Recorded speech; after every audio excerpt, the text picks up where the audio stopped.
Hello and welcome to the Fearless Floyd Show. I am Fearless Floyd. Today I'm going to explain to you why the USA is not in debt.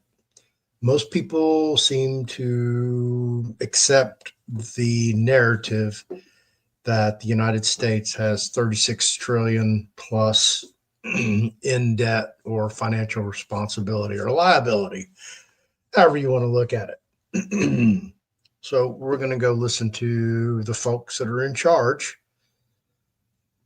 and listen to what they have to say about the future of the USA and being a creditor or a debtor, liabilities, and assets.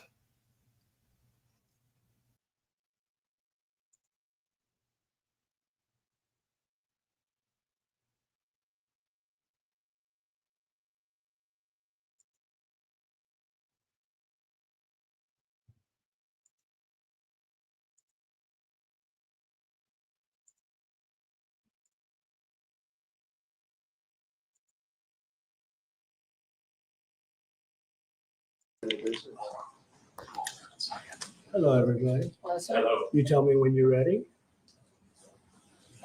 Head on and cuts ready? Yep. Okay. Thank you, sir. Okay, we're signing a regulation bill, and you might want to discuss it, please. Somebody could Yes, explain it. This is an executive order called Unleashing Prosperity Through Deregulation. So it slashes unnecessary regulations, which will put more money in Americans' pockets, unleash economic growth, and guarantee that the United States of America remains the strongest competitor on the world market. And in order to achieve that, this order requires a rigorous regulatory budget process. So for each new regulation issued, at least 10 prior regulations will be identified for elimination. So 1 for 10. And that's never been done before. We came very close to doing it in the first term. And we'll be able to easily do it, I think, in this term. And that'll have a big impact on regulation, getting rid of so many ridiculous regulations. And very importantly, Doug Burgum and Catherine, incredible governor of North Dakota, as you know, and did a really great job. And I asked him to serve as the Department of Energy, the secretary, and he is agreed to do it. And in many ways, the United States, I guarantee it's going to prove to be correct that the United States is very lucky to have them because they're a great team, great man and wife, great talent. So we are going to be working, and you're going to be working very hard with Chris Wright over at Energy. And we have a lot of land. We have more land than anybody else in the world that has energy under it, namely, I call it liquid gold, but oil and gas and other things. And he'll be seeking that out, and he's going to help our country to become extremely liquid and extremely wealthy again. And I don't think it'll take too long. He's ready to go, right? He just got approved, as you know, by the Senate. So it was pretty good. We want to thank everybody, and we want to thank Senator Thune for moving it along. And if you could give me his commission, we'll sign it. Thank you very much. And if you'd like to ask a question of the new secretary, it's a very interesting title, but it's a pretty great title, right? Yes. Cabinet member and everything else. What is your first priority as Secretary of Interior, sir? Well, as you've heard President Trump say, we have to turn the ship around. If Interior was a public company, its stock would be in the tank. Revenue has been declining. Production of revenue for American taxpayers is down. The deregulation executive order, which President Trump just signed, extremely important because we have to shorten the time it takes to build things in America. And not only do we have to produce more energy, we've got to produce more critical minerals in this country. And we're talking across the whole country, including Alaska, especially a big opportunity. Interior, if it was a company, has the largest balance sheet in the world. 500 million acres of public land, 700 million acres of subsurface, over 2 billion of offshore acres. These are all assets that belong to the American people. We all talk about the debt that America has, this 36 trillion. We have perhaps hundreds of trillions of dollars of assets that we need to manage smartly, sustainably for the benefit and the use of the American people. Mr. President, is there anything China, Canada, and Mexico can do tonight?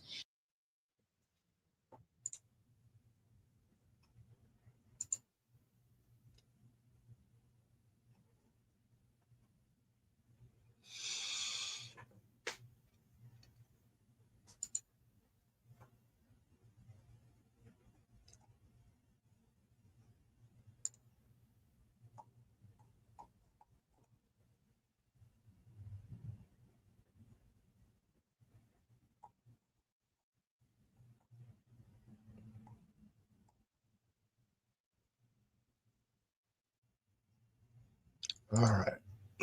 So I did the homework for you.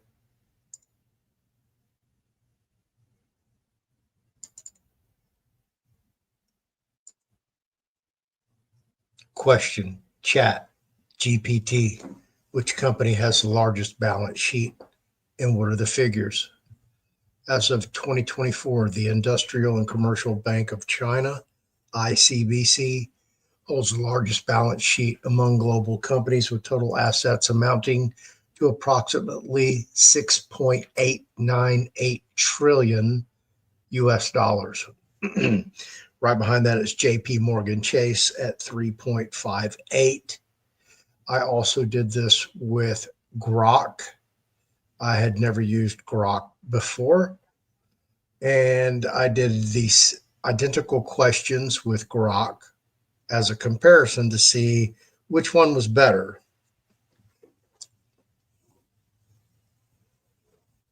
And I found Chat GPT to be a little bit more informative and more balanced as far as layout. That's just my opinion. So I further put it in here, as you see. Doesn't the Federal Reserve Bank have the largest global balance sheet? Yes, if you consider central banks. The U.S. Federal Reserve, often called the Federal Bank or Fed, has the largest balance sheet in the world. As of early 2024, the Federal Reserve's total assets stood at approximately 7.7 trillion. All right. So I wanted to show you guys what the largest of the largest is. Here's the People's Bank of China at 6.9. Next, behind that's the European Central Bank, then Bank of Japan. So I continue, to ask questions and get more and more detailed information regarding this, especially the Federal Reserve, because, who are we paying all this interest to? And the interest goes to the holders of U.S. Treasury securities. And when you actually look at it, okay, domestic holders, about 70% of the U.S. debt. The Federal Reserve, the Fed holds trillions in U.S. U.S. Treasuries, and any interest it earns is largely returned to the Treasury. Really? So that sounds like just a recycle, right? Okay. Number two, or actually the second bullet, number one, U.S. investors and institutions includes banks, mutual funds, pension funds, insurance companies, state and local governments. Well, I thought state and local governments issue bonds, right? Municipal bonds.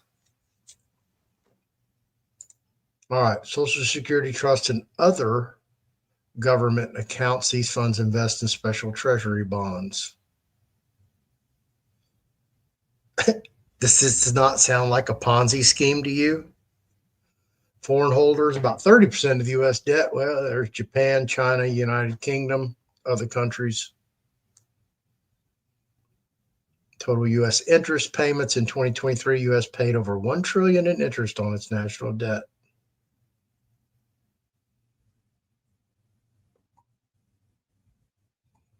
So basically, we have 36 trillion that we owe. Who? 70% of that we owe back to ourselves.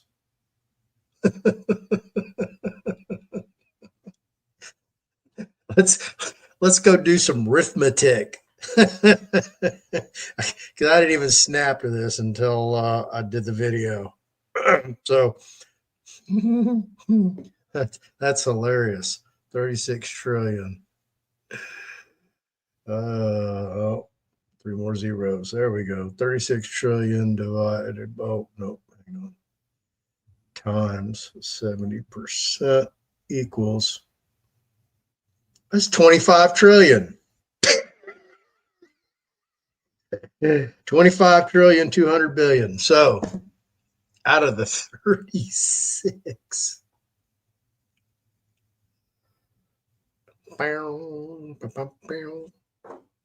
we only owe 10 trillion, 800 billion. That's our real true debt, folks. That's what we owe right here to foreign holders. So that's really what we're in debt. So that's earth-shattering news. I just broke. So there you go. There's you another fearless Floyd first. All right. So I question it. That appears to be a Ponzi scheme in the classic sense, correct? Yes. From a certain perspective, you could argue that with the way the U.S. handles its debt and interest payment shares some similarities with a Ponzi scheme, especially when you focus on the dynamics of paying off existing debt by borrowing more. So it says similarities to a Ponzi scheme, blah, blah, blah, blah, blah. But no. And it's saying that it's not quite, it is, but it's not that kind of thing. Here's the differences. And then, gave me a conclusion. You see the global demand for treasuries. Well, it's just 30%. Chat GPT, you're an idiot.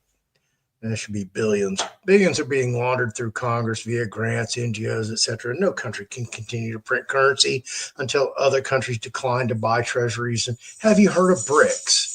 You're absolutely right to point out the U.S. faces significant challenges when it comes to fiscal policies, especially with concerns over funding through borrowing and the risks of currency devaluation.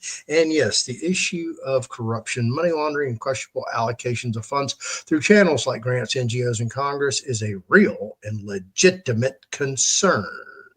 Billion-dollar laundering contract concerns via grants and NGOs. It is true that there are ongoing investigations and accusations around how money flows through Congress and certain NGOs, with some arguing that a lot of taxpayer money gets lost and misused in these systems. These types of funds can be misdirected, often without sufficient oversight or accountability. Blah, blah, blah, blah, blah, blah, blah, blah, blah. Then it talks about BRICS. And here's the conclusion. So there you go. Now I can show you Grok as well, but we're going to move on to the next episode. So there we go. Really, U.S. debt's only 10 trillion, 800 billion, folks. So there's no need to worry. We can go on a spending spree. What do you think about that? So I just wanted to kind of give y'all a little eye opener here. And, they don't put these transactions on their balance sheet, but I just wanted to show you just a crazy number, just so you can wrap your head around it. This is the Depository Trust Clearing Corporation. So in securities that they processed last year, 2023, 3 quadrillion, folks. That's a lot of freaking zeros.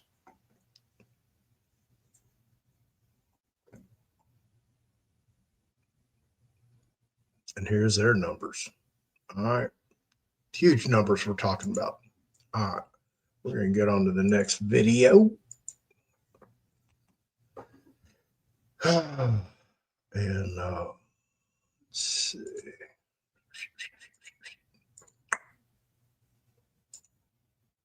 Oh, by the way, Ann's new book's coming out. You should see it down here in the little in the trailer, or in the there it is. They're talking about it right now. I haven't looked at it yet. I mean, I've opened it up and glanced at it. Coming soon. So check that out.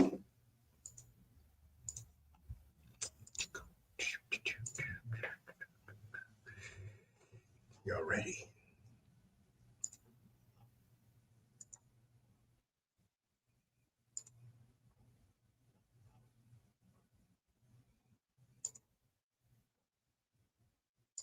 is an executive order establishing the National Energy Dominance Council. So that will be chaired by the Secretary of the Interior, Mr. Burgum, and the Vice Chair, Chris Wright. And so this will reduce costs with respect to energy, establish American independence with energy, and also unleash energy dominance. Good, thank you. And this is a big deal. We have more energy than any other country, and now we're unleashing it, to put it nicely. And I'd like to ask Doug, you're going to be heading it up. You and Chris, would you say a few words about it, please? Yeah, absolutely, sir. Good afternoon. President Trump wisely understood that under the Biden administration, there was a war against American energy, and today that war officially has ended. President Trump on day one declared a national energy emergency. And this is a real emergency because under the Biden administration restricted the production of oil and gas. Production's still coming, but when you stop holding leases, when you take 625 million acres of land out of ocean land out of production possibilities through an executive order, you're really restricting the balance sheet of America. But today, as President Trump said, this is unleashed. The National Energy Dominance Council will be made up, all the folks that are standing beside me here, other cabinet leaders and many more represent President Trump's wise decision that we need a whole of government approach to unwind. The Biden administration had a whole of government approach that had the war against U.S. energy. Now we need to turn that around 180 degrees and unleash that potential. We've got to unleash it from the Gulf of America all the way up to Alaska. We have amazing resources in this country, and we haven't been getting a return on them. Many of these are under public lands. The interior has 500 million acres of surface, 700 million acres of subsurface minerals, critical minerals, and offshore close to 2 billion acres.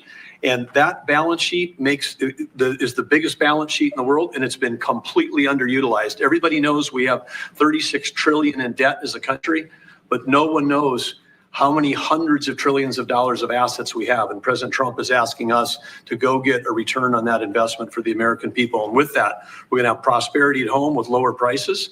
And we're also going to have peace abroad, because the wars that we've been engaged in, or our allies have been fighting over the past few years, have been funded by the oil sales of our adversaries. So we have an opportunity, and we also are in an AI arms race with China. The only way we win that is with more electricity. And we also have an energy emergency in terms of electricity. Too much intermittent, unreliable, not enough base load. We've been shutting down the base load that we have. President Trump is going to reverse that, and it's going to allow us to win the AI arms race, which is the most important thing that we have to do relative to our future. So with that, I want to say again, thank you to President Trump, and I want to thank my fellow members of the Energy Council here. I'm going to kick it over to the Vice Chair, Chris Wright, who's the Secretary of the Department of Energy. Thank you, Secretary Burgum. Today is truly a great day for our country today. And Secretary Burgum laid out so many of the problems the last 4 years. If you put barriers in front of energy, you make it more expensive, you make it less reliable, you make it harder to do business here, and harder for our consumers to pay their bills. With this fantastic action from our president, we now have authority across the government to lean in to fix these problems. And I'll start out with one specific right away. This morning, I signed our first LNG export license, unpausing the pause in action. The Commonwealth LNG project that'll be on the Gulf Coast in Louisiana is now officially ready to go. This will be a large construction project for American workers. It'll draw demand for more American energy production that'll be shipped overseas to our allies. Many more of those to come. We're also working aggressively to roll back standards that have made appliances more expensive for Americans, and dishwashers that take 2 hours long and don't get your dishes clean. Nobody likes that. That's about standing in the way. And with this President Trump and our new National Energy Dominance Council, there's so many things we can do to make American lives better, bring down costs, and grow opportunities. And with that, I'm going to kick it over to a fellow member of the council, our administrator of the EPA, Lee Zeldin. Thank you, Secretary, and honored to be serving on the Energy Dominance Council. At EPA, we're doing our part to power the great American comeback.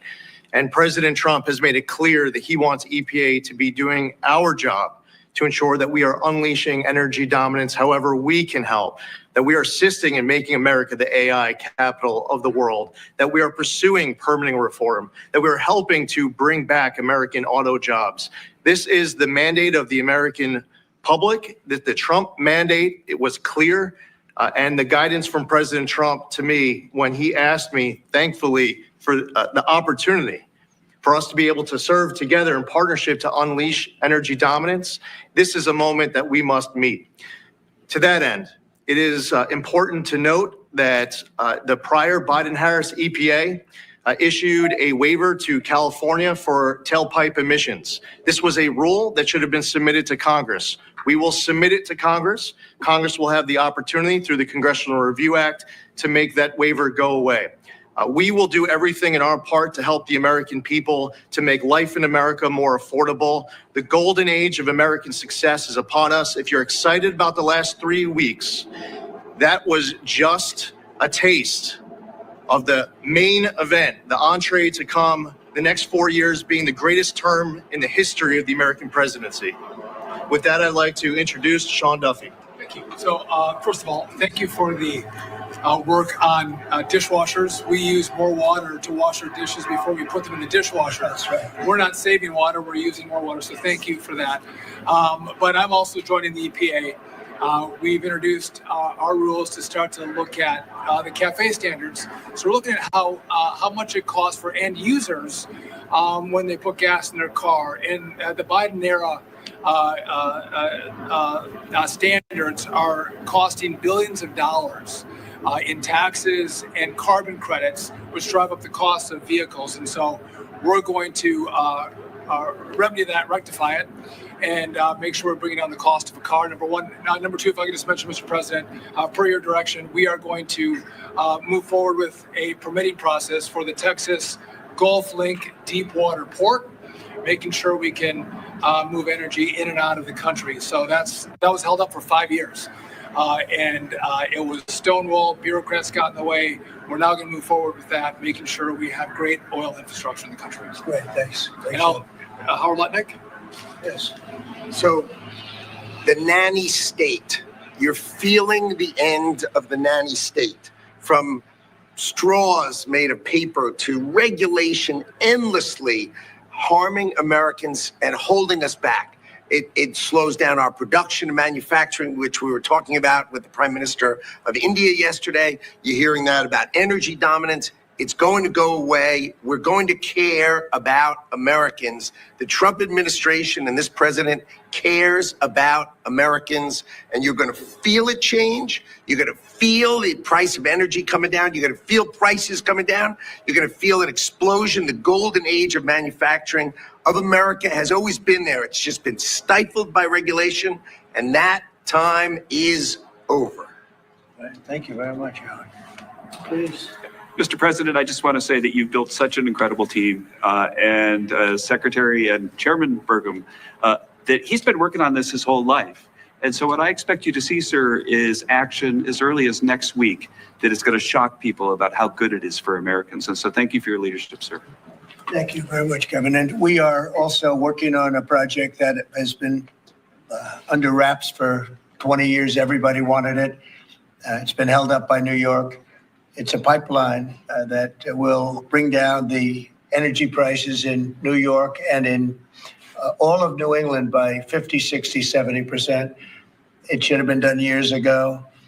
We'll be speaking to New York, and the New York is actually the biggest beneficiary because their energy costs are very high. This will reduce them very substantially.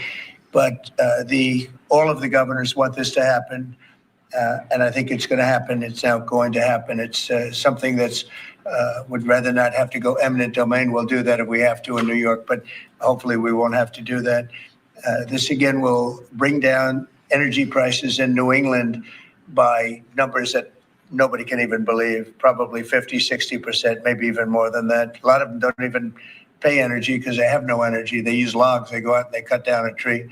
It's really a terrible situation. So we're going to get this done, and we can have it done once we start construction. We're looking at anywhere from 9 to 12 months, if you can believe it. It's going to go very rapidly.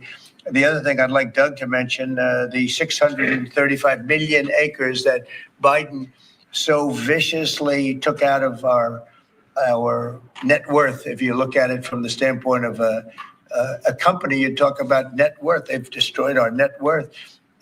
We're putting it back. It will be back as of this afternoon. And Doug, could you mention that? All of the millions and millions of acres that he just handed back to Yes, nobody. the executive order by President Biden that wiped out these trillions from our balance sheet.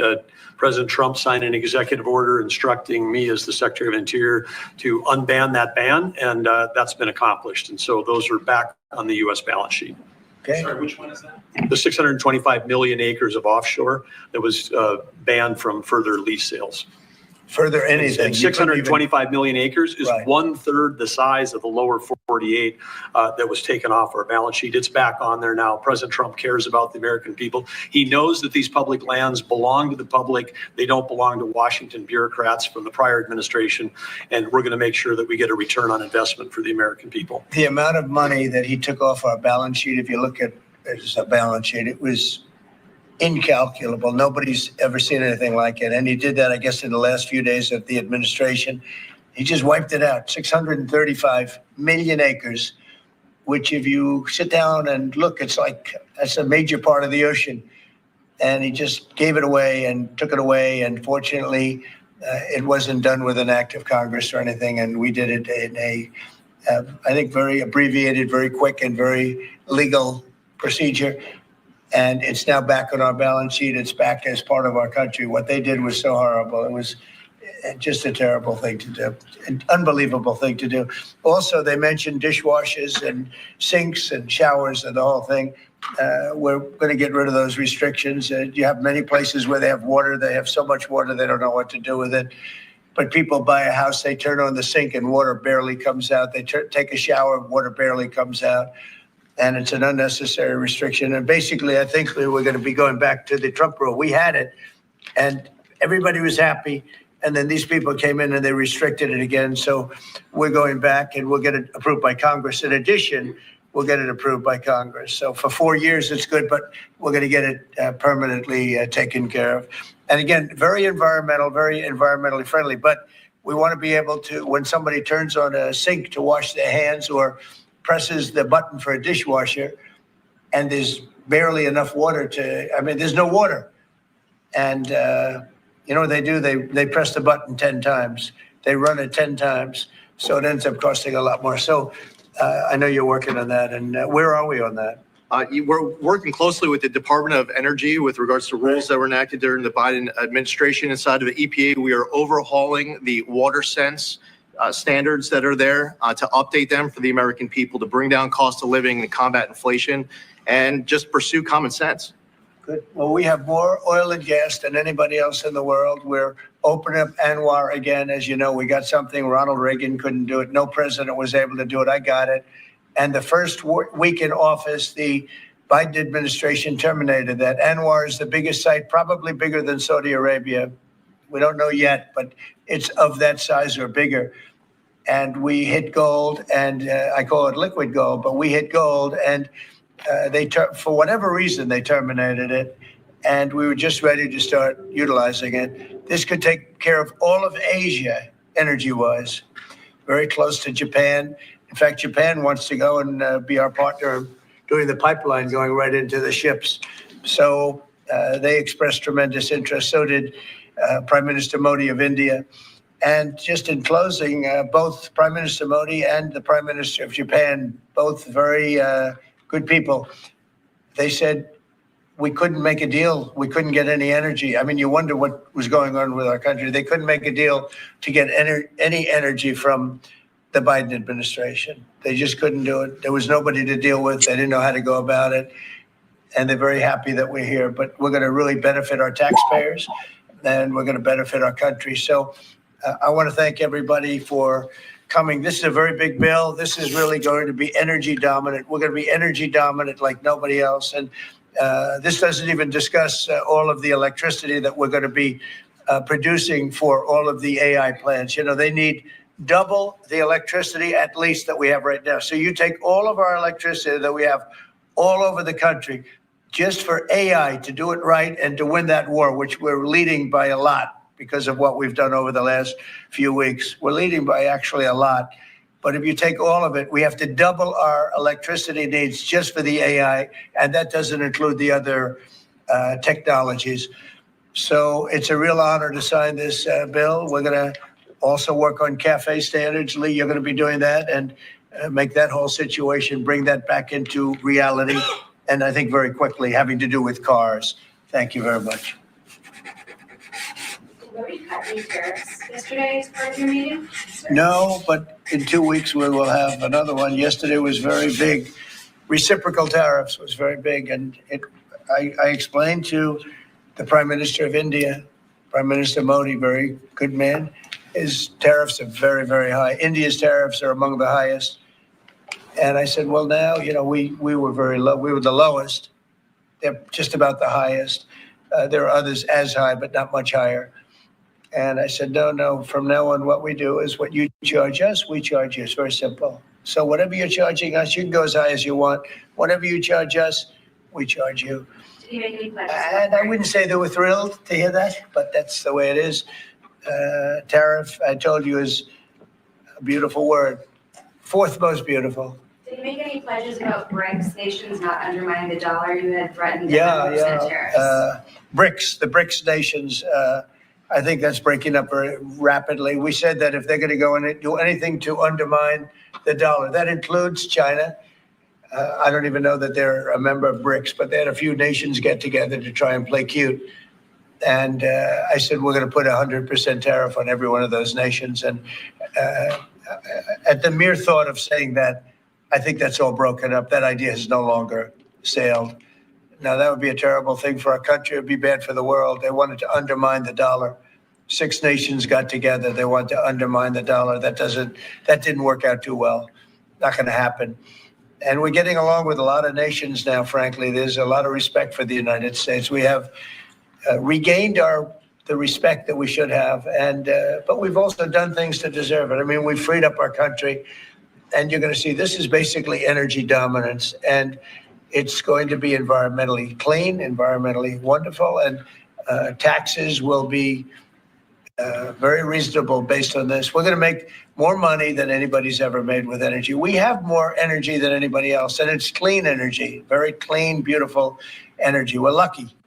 We have it. I call it liquid gold under our feet. And we're going to utilize it. So this is a very big bill, and I have a very talented group of people behind me. This gentleman was the #1 man in all of the oil industry. They said there's nobody like him, Chris Wright. And Doug actually made a tremendous fortune in technology, and he said, I'm going to run for the governorship of, he loves his state, of North Dakota. And he did, and he made it so energy powerful that I think you're more proficient in energy than technology, but what do I know? And this guy, everybody knows him, Sean. He's been, he's done a fast study on transportation, and he knows, he's learned a lot over the last few months. He's learned a lot. He's really been great. And Howard has built one of the great companies, Cantor Fitzgerald. It was wiped out, completely wiped out, other than a few people left in Europe. And he rebuilt the company into a bigger, better company. Cantor Fitzgerald is one of the most, absolutely one of the top companies on Wall Street, stocks, bonds, trading. And he took that, I mean, he literally watched the plane go into the building, go into the World Trade Center. Amazing story. That alone is an amazing story. He was delayed because his wife insisted that he finally, after years, take his child to school. So he took his child to school that one day, because normally he would have been in the building at 6 o'clock in the morning. That's that business, right? So you owe your wife a lot and your child a lot, right? But his wife insisted that he take his child to school. For 5 years, he didn't do it. He was horrible. What kind of a father was he? Okay, I'll do it. And he was therefore driving down at 8:43, whatever the time was, down the West Side Highway, and he saw the plane go into the side of the building. He said, wow. And he occupied the top 3 floors of the World Trade Center. of the one building of the World Trade Center. And you know what happened there? He lost 100% of the people in that, his whole company was there. And he rebuilt his company step by step over years and became bigger and stronger. And he gave a tremendous amount of the profit to the families of the people that died, which he didn't have to do.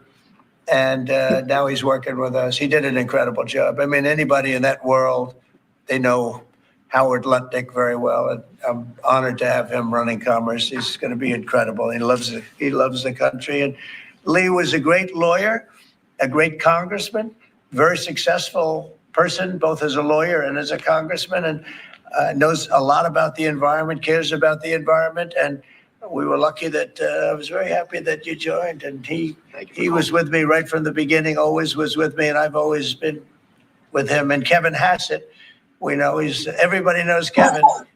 And he's fantastic. And you and Lindsay, you and your team are incredible. The job you've done, we really appreciate. Thank Will. And the job you guys are doing is really fantastic. We're knocking this out. Brian, do you have a question? I actually do. What kind of piqued my interest is growing up on the Texas Gulf Coast, natural gas, the LNG that you mentioned. Yeah. What's the potential for like new jobs or growth in that area? I mean, that part of the country, Southwest Louisiana, Southeast Texas, they depend on that. I would say that potential is simply tremendous. 20 years ago, the United States was the biggest importer of natural gas in the world. And we had natural gas prices 2 or 3 times higher than they are today. But with shale revolution and great entrepreneurs in Texas and Louisiana and across our great country, we are now today the largest net exporter of natural gas in the world. And so much of the world is depending upon natural gas is the fastest growing energy source, has been for 50 years. We were the driver of that. And then we paused. We stopped our ability to grow natural gas exports. Both the Japanese government and Indian government expressed great distress about that. They're going to count on energy imports from the U.S. and we may just change our mind. So I think they're thrilled to see the actions of this president say America's open for business.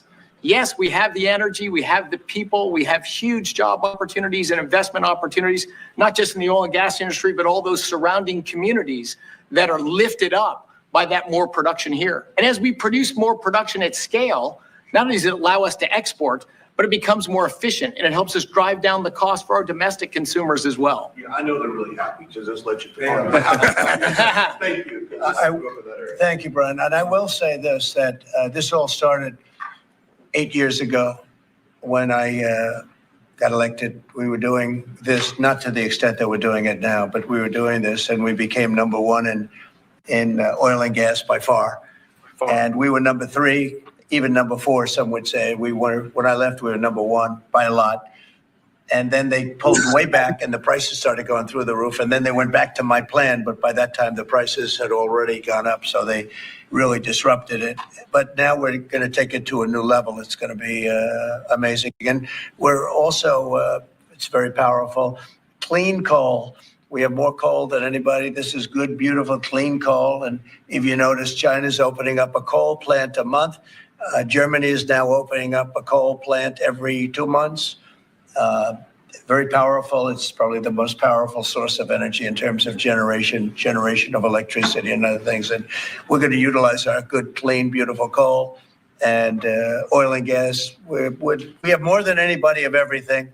And we're going to take advantage of it. And I appreciate everybody being here. Mr. President, on the energy matter, can I ask you, sir, about what's happening in Munich? Senator Roger Wicker shepherded Defense Secretary Hegseth through his confirmation. He got him through that process. And then he had some tough words for him overseas. He said it was a rookie mistake for Secretary Hegseth to outline what would or would not happen as far as Ukraine's membership in NATO goes. And then I haven't heard that. I mean, Roger's a very good friend of mine, and Peter's obviously, he's been doing a great job. did you know I haven't heard. Let me look at, you tell me something I have not heard the about. question I had is, were you aware of what Secretary Hegseth was going to say in his speech at NATO? Generally speaking, yeah. Generally speaking, I was. So I'll speak to Roger. I'll speak to Pete. I'll find out. Mr. President, the Energy Dominance Council, that is for all forms of energy? Does that include All wind and forms of solar? energy, yep. And the pipeline you mentioned, sir, is that Constitution Pipeline in New York? Yes. Can you, is Yes. that the I project? believe so, Yes, right? yes. Yeah, that's what it is. And, you know, they've been trying to get it for 20 years. And what it means is for New York, upstate New York, and even everywhere in New York, also other states, but in particular, New England, that New England will now, I think, will cut the energy prices, and big cuts in New York too, but cut the energy prices literally in half. We have the permits. We have permits that just about everything we need a New York permit, and I would imagine they want to, because their energy prices will come down so far. And it's a lot of jobs for New York. It's a great thing for New York. Everybody wants it. We'll be meeting with the various governors, governor of New York, and the other governors too. And we can have it built in about 9 months, and let's say 1 year, but we can actually have it built in pretty close to 9 months. It's all set. We have most of the permits, almost all of the permits. And on just, you're prioritizing energy dominance today. You've also prioritized trade balance. The oil industry is a little worried about the steel tariffs. I mean, they put 20,000 feet steel in the ground at a well. How will you balance that? Is there a You're talking about steel and aluminum. Indeed, steel tariffs. So the steel, I saved the steel industry in my first term by putting on tariffs because China was dumping massive amounts of steel. Others also, but mostly China. And I put very substantial, we took in $600 billion worth of tariffs from China. No other president's taken up, literally haven't gotten 10 cents from China, not 10 cents. And hundreds of billions of dollars came in from China. And they understood it. They understood what I did. But the dumping stopped. And had I not done that, you wouldn't have one steel mill, I think I can say, not one steel mill operating in this country. And we need steel. We need steel. I mean, there are some things you have to have, and steel is one of them for military, et cetera. So I think steel is going to be very strong. It's going to be very strong. I think it'll go back to being really powerful. We saved it. I mean, we were talking about U.S. Steel last week. U.S. Steel would have been closed, totally closed. We saved it. And now it's going to become, I think, very, very profitable. The tariffs are going to save a lot of industries. Mr. President, U.S. Steel, can I just follow up on U.S. Steel? Just go very ahead, quickly, finish sir? If the Japanese company that's interested in U.S. Steel wants to take a minority stake as opposed to full ownership, is A that minority stake, I wouldn't mind greatly, but what they're doing right now is they're going to be investors, and they're going to be investing in, I think, debt and various other things. But we didn't want to let U.S. Steel go to a foreign company. U.S. Steel was the greatest company in the world for a period of 15 years. It was, it was the big deal 80 years ago or so. And psychologically, we can't even think about letting that happen. But what is going to happen, and we've already seen it, you see it in the stock price, with the tariffs, U.S. Steel is going to be a real powerhouse again. If I can just follow up on Jackie's question about Munich. Vice President Vance's speech to the conference has ruffled quite a few feathers in Europe. What did he say to ruffle them? He was talking about the freedom of speech and migration in Europe. Do you believe that European leaders have a fundamentally different view of the world than this administration? Well, I heard his speech, and I tell you, you're talking about JD's speech, right? Yes, sir. I heard his speech, and he talked about freedom of speech, and I think it's true in Europe. It's losing. They're losing their wonderful right of freedom of speech. I see it. I mean, I thought he made a very good speech, actually, a very brilliant speech. Yeah. Europe has to be careful. And he talked about immigration. And Europe has a big immigration problem. Just take a look at what's happened with crime. Take a look at what's happening in various parts of Europe. I thought his speech was very well received, actually. I've heard very good remarks. And in regards to Ukraine as well, yesterday you mentioned that you thought Ukraine's NATO aspirations were one of the main reasons that the war broke out. Who do you blame for the war, Ukraine or Russia? Well, I think that there were a lot of people to blame. All I can say is very simply, if I were president, that war would never have happened. And you know what else wouldn't have happened? The Middle East wouldn't be all blown up, and October 7th wouldn't have happened either. Those two areas, you wouldn't have inflation, you wouldn't have October 7th, you wouldn't have Russia and Ukraine fighting. None of those things would have happened if I were president. So, Mr. President, earlier this week, Yeah, please. you mentioned auto tariffs the other day. Yeah. When do you plan to unroll? Howard, I'd say over the next sometime, maybe around April 2nd. I would have done them on April 1st. Believe it or not, I'm a little superstitious. No, literally, we had it planned for April 1st. I said, let's make it April 2nd. You know how much money that costs? That costs a lot of money just that one day, but we're going to do it on April 2nd, I think. Is that right? That's right. Okay, thank you. The lead prosecutor in Eric Adams' case resigned today, saying anyone who didn't press forward would be a coward. What's your reaction to that and to the overall implication that politics were at play here? Well, I don't know about it. I mean, obviously, I'm not involved in that, but I would say this, that if they had a problem, and these are mostly people from the previous administration, you understand, so they weren't going to be there anyway. They were going to all be gone or dismissed. If not, they know on Tuesday they're all being dismissed. You know, the whole country is being, because what you do is you come in and you put new people in. So when you say resign, they're going to be gone anyway. But I know nothing about the individual case. I know that they didn't feel it was much of a case. They also felt that it was unfair with the election. Look, I would know that better than anybody because I was weaponized more than any human being in the history probably of the world. And I won the election in a landslide, winning all 7 swing states, winning the popular vote and everything else. Because the people got it. It was weaponized. And I was weaponized literally weeks before the election. But I think there's also something to be said. I read that. There's something to be said for what they were doing. It looked to me to be very political. But why didn't they bring this up like 4 or 5 weeks ago, 6 weeks ago, or whenever it happened? You know, they just sat around and didn't complain.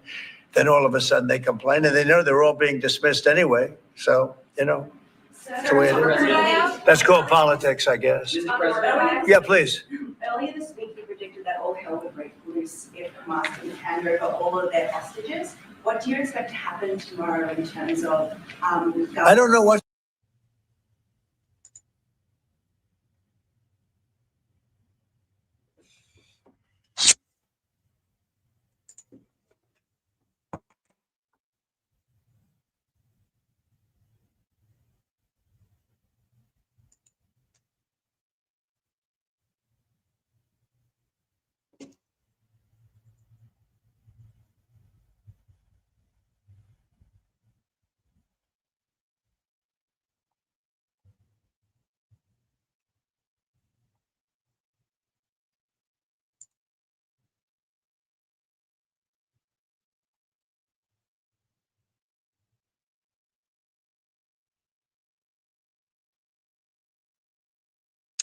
So I asked the question.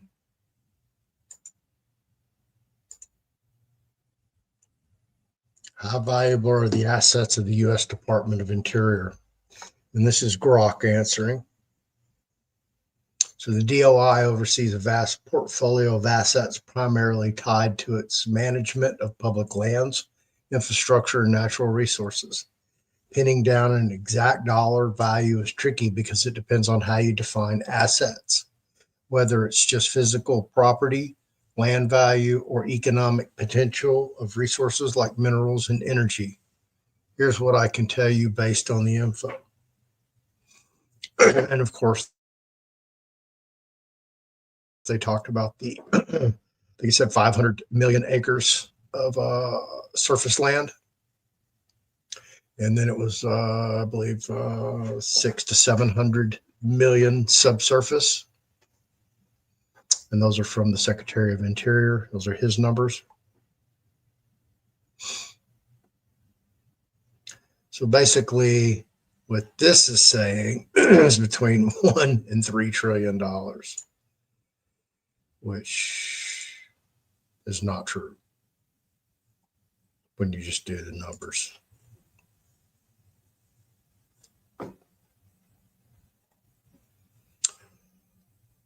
So there you have it. Now, where did I get this this video from? Excuse me, I've been losing my voice all day. It's been one of those days, if you get my drift.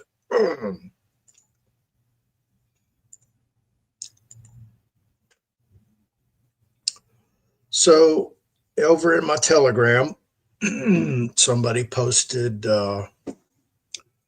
one of the Brunson brothers put out a new video talking about the $500 or $5,000 Doge check that everybody would be getting. And basically what he described was eminent domain, using the Constitution in a twisted manner to get his own remedy. So I replied to it. You know, the government cannot confiscate your property without compensation. He was talking about taxes and that you should get that back. Okay. The eminent domain clause, of course, you know, when they take your property for governmental use, they have to compensate you.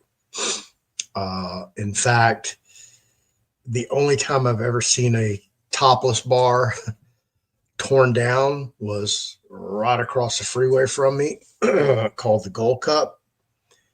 And it's owned by the DeVary family, and the Texas Department of Transportation paid them a good penny for that.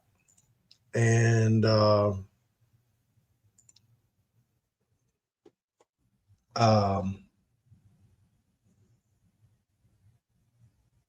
it's torn down. So anyway, however, you pay taxes for services provided by the government. Therefore, what Brunson is stating is what a lot of unlearned people do when they read into a statute, code, law, etc., to fit into their vision of remedy. I cannot tell you how many debates I've had doing this same thing.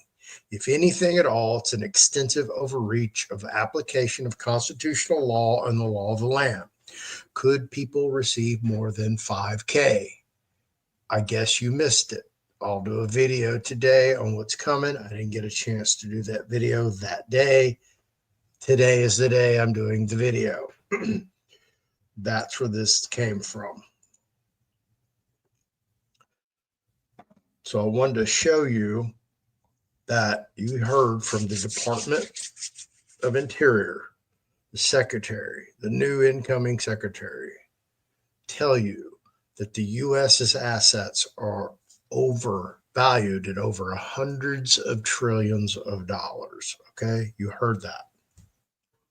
I also just broke, because if Chat GPT is correct in how the United States pays its interest and funds its own money, that basically it's just recycling 70% of the debt within itself. When you subtract 70% from just 36 trillion even, it leaves 10 trillion 800 billion we owe in debt to other countries. Are we in the golden age? I don't know.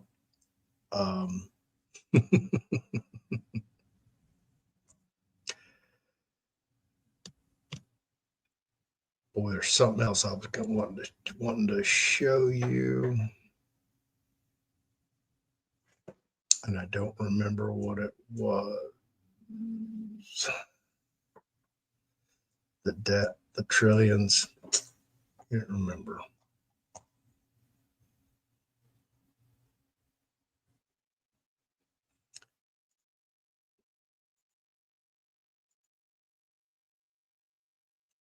World's oil reserves, as you heard Trump state that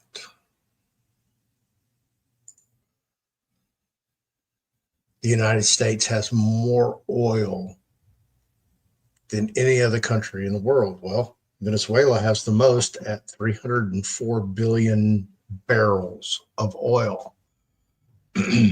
So conservatively, if the United States had the same identical 304 billion barrels of oil at $50 a barrel, which is roughly $20 less than what it's currently selling for. So I'm being extremely conservative. That comes to a value of 15 trillion, 200 billion US dollars. That's the value of 304 billion barrels of oil. Again, 15 trillion.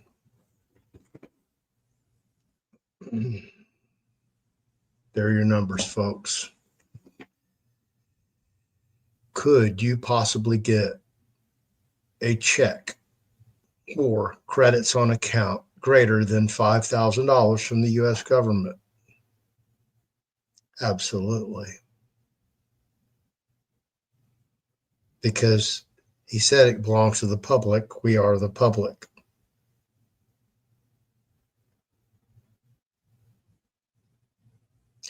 This is a completely different Trump, folks. This isn't the same Trump from 2016 to 2020. This is a new man with a mission, surrounding himself with the folks that can fulfill the mission.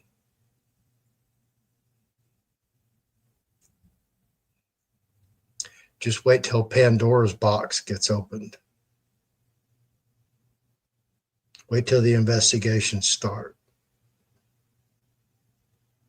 The grand jury proceedings, the sealed indictments. It's coming. Get some more popcorn. If you already ate it all, expecting the movie way back then, oh no, it's going to get real good real soon. It's going to get real prosperous for us. I can already see gas prices going down. I see it approaching $2. Thanks for watching. I'll catch you when I catch you. Don't forget, Ann's new book's coming out. Go over here and pop that in for you so you can check it out.